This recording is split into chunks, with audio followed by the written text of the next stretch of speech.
자, 북한과 러시아의 밀월, 미국이 강하게 반발할 수밖에 없겠습니다. 백악관 국가안전보장회 NSC는 북한이 러시아에 무기를 제공하거나 판매하지 않겠다고 한 공개적인 약속을 준수할 것을 촉구했고 제재 이야기를 하고 있습니다. 또 적절하게 새로운 제재 부과도 주저하지 않을 것이다. 자, 미국의 경고 나올 수밖에 없는데 어떻게 보십니까? 통할 거라고 보세요? 저는 적어도 북한한테는 안 통하리라고 보고요. 러시아 국방부 장관이 이미 방북을 했었잖아요. 네네.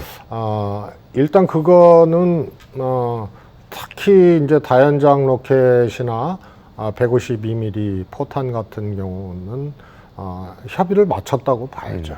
그래서 그걸 주는 대신에 뭘 할 것이냐, 네. 러시아에게 뭘 받을 것이냐, 이제 이런 게 남은 상태라고 여겨지기 때문에 미국의 저런 경고는 이미 지나간 일이 돼버린 거죠. 네, 그렇군요. 적어도 북한한테는 위협적이지가 않고요. 근데 이제 러시아 같은 경우에는 예. 특히 러시아의 군사 기술이라든가 위성 기술을 포함해서 이런 것들을 북한에 전수를 하게 되면 예. 미국이 이거 좌시하지 않겠다고 그냥 아주 강력하게 얘기해 왔거든요. 예. 그럼 지금 전쟁 중인 러시아가 굉장히 그거에 대해서는 조금 꺼려할 수가 있어요. 북한의 군사 기술 주는 문제에 대해서는. 네. 그래서 그런 거는 오히려 러시아에게는 조금 미국의 저런 경고가 부담스러울 수 있지만은 북한에는 이미 그것을 뛰어넘은 시기가 아닌가 싶습니다. 예. 윤 대통령이 순방을 마치고 돌아왔는데 이런 북한과 러시아의 움직임에 대해서 대통령실 윤 대통령도 러시아에 책임 있는 행동을 바란다 이렇게 얘기를 했는데 자, 우리가 어떤 메시지를 내느냐, 어떤 스탠스를 잡느냐도 상당히 중요할 것 같습니다. 어떻게 보세요? 과거에 이제 이명박 대통령을 예를 들면 박근혜 대통령도 그랬습니다만 네. 박근혜 대통령은 오히려 북한의 저 북단 있지 않습니까? 네. 그쪽에 사실은 유엔 제재에도 불구하고 대북 사업을 추진을 했었어요. 네. 박근혜 대통령은. 근데 이명박 대통령 때를 예를 들면은 지금 윤석열 대통령 때하고 비슷하거든요. 통일부를 없애겠다 그랬다가 대폭 업무를 축소시키고 강경일변도로 나갔단 말이에요.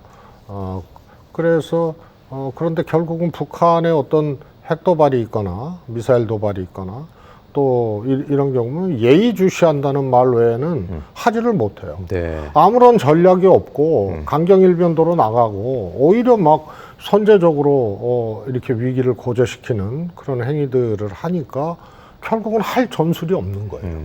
그래서 대응책이 없으니까 메시지가 없는 거예요. 네. 그래서 북한이 도발하거나 어떤 준군사 상황이 벌어지거나 혹은 핵실험을 하거나 이러면은 항상 예의주시하고 그래서 저것도 러시아에 대해서 이 대한민국에서 무슨 말을 하든 간에 할 수 있는 게 아무것도 아예 이쪽으로 갔기 때문에 선택지가 없는 거군요. 없는 겁니다. 네. 그래서 이거는 상호작용을 하는 거예요. 네.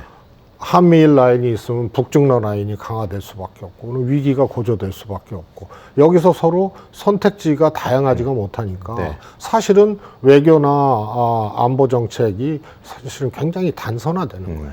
예. 그러니까 메시지가 작동을 못하고 외교나 안보들이 실종되게 되는 거죠. 알겠습니다. 말씀 여기까지 듣겠습니다. 최재성 전 정무수석이었습니다. 고맙습니다. 감사합니다. 네.